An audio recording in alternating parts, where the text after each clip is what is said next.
Alors maintenant, je reviens à ma dune de tout à l'heure, et on va voir un moyen de la sélectionner avec la plume. Alors personnellement, c'est ce que j'utilise relativement souvent, même dans Photoshop. Alors je ne fais pas des trucs qui sont très compliqués avec Photoshop, et c'est pour ça que je le fais. J'utilise la plume pour faire mes sélections, mais ce n'est pas toujours possible, hein. Encore une fois, si vous sélectionnez la crinière d'un lion dans la savane avec l'outil plume, là aussi, bonne chance, hein. Donc ça va pour des sélections dont les contours sont très réguliers et très souples, parce qu'on les fait un petit peu comme dans Illustrator. Alors pour le faire avec la plume, déjà j'agrandis un petit peu l'image, de façon à ce que j'ai un bord gris qui apparaît, pour pouvoir déborder dans mon tracé. Alors je prends l'outil plume. En prenant l'outil plume, ça va vous créer un tracé dans la palette tracé. Je prends l'outil plume, je pars ici de l'extérieur, puis c'est comme Illustrator, hein, je pose un point, je tiens et je tire une poignée. Puis je suis la courbe et j'utilise les changements de direction, c'est l'histoire de la petite voiture que j'avais expliqué il y a pas mal de temps. Je viens jusque là, avec la touche Alt, je change de direction. Ici, j'ai un virage qui est assez serré, donc je vais mettre un point avant. Puis je viens de l'autre côté, je sors. Ensuite, je vais ici en bas, à l'extérieur, ici à l'extérieur, et je ferme mon tracé. Et maintenant, avec la flèche blanche, c'est des flèches du même genre que celles d'Illustrator, avec la flèche blanche, je peux sélectionner mon tracé, qui maintenant est apparu dans la palette tracé. Je nomme ce tracé, contour dune.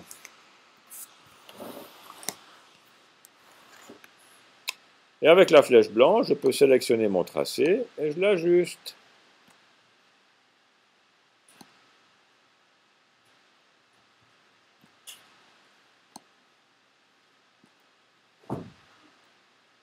On va monter ce point ici un petit peu plus haut. On va redescendre cette poignée un tout petit poil, celle-là aussi.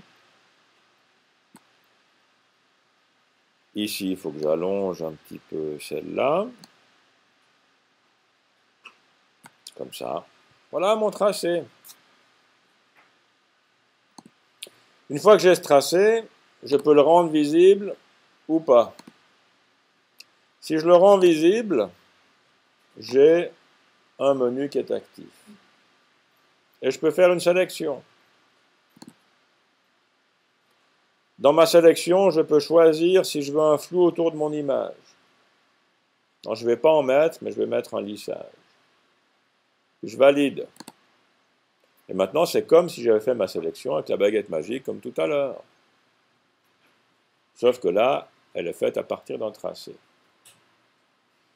Je peux copier ma sélection. Tiens, c'est marrant, copier avec fusion. Ah ouais, copier avec fusion, parce que je suis dans le calque de réglage. Je vais me mettre sur mon image d'arrière-plan, je vais cacher ma couleur bizarroïde, je vais copier mon image, faire un nouveau document. La quantité de pixels ici correspond à la taille de ma sélection. Et je colle mon image. Voilà ma dune. Alors bien sûr, j'ai un petit bout de bleu ici, hein. Alors je devrais décaler un petit peu mon tracé, refaire ma sélection, et puis voilà, quoi. Si maintenant dans ma sélection, je la fais avec d'autres réglages à partir de mon tracé. On va désélectionner, je reprends mon tracé, je l'active, je refais une sélection à partir du menu, et cette fois je vais choisir un rayon de 10 pixels. J'ai apparemment une sélection qui est très proche et très identique de la précédente. Je copie ceci, je fais un nouveau document, et je colle mon image. Et vous remarquerez maintenant que vous avez un flou autour de votre sélection. Donc les 10 pixels, le rayon de 10 pixels que j'ai demandé, signifie que sur le bord de mon tracé, quand j'en ai fait une sélection, j'ai pris 5 pixels à l'extérieur et 5 pixels à l'intérieur. Et dans cette zone de 10 pixels, j'ai une atténuation qui a été faite. Ce qui m'a créé un flou. Si je fais la même chose avec cette fois un réglage beaucoup plus... Pardon, c'est pas ça que je voulais. C'est définir une sélection et que je mets 80 pixels. La forme que j'ai ici signifie que j'ai 40 pixels à l'extérieur et 40 pixels à l'intérieur. C'est une espèce de zone moyenne. Et si je copie ceci, je fais un nouveau document et que je colle, voilà mon image qui a un flou. Le dernier exemple que je veux faire, alors je vais désélectionner. Je dois d'abord activer mon tracé. Je fais une sélection. Je veux une sélection à 0 pixels. Je veux suivre au plus près mon tracé. Je ne veux pas de lissage. Et je fais une sélection.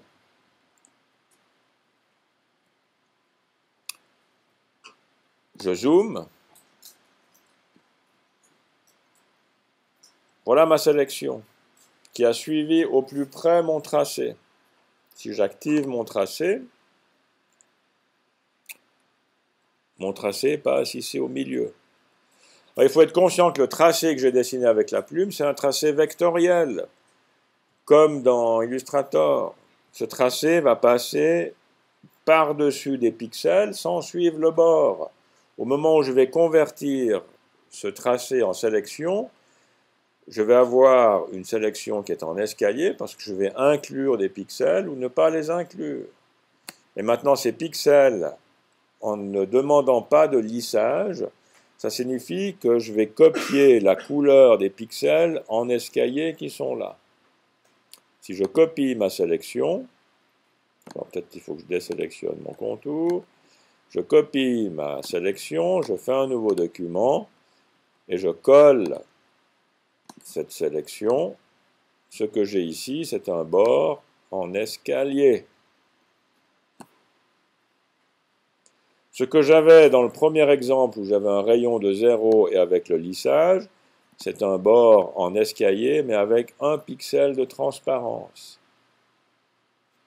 Si sur cet objet, je rajoute une couleur d'arrière-plan, alors disons du rouge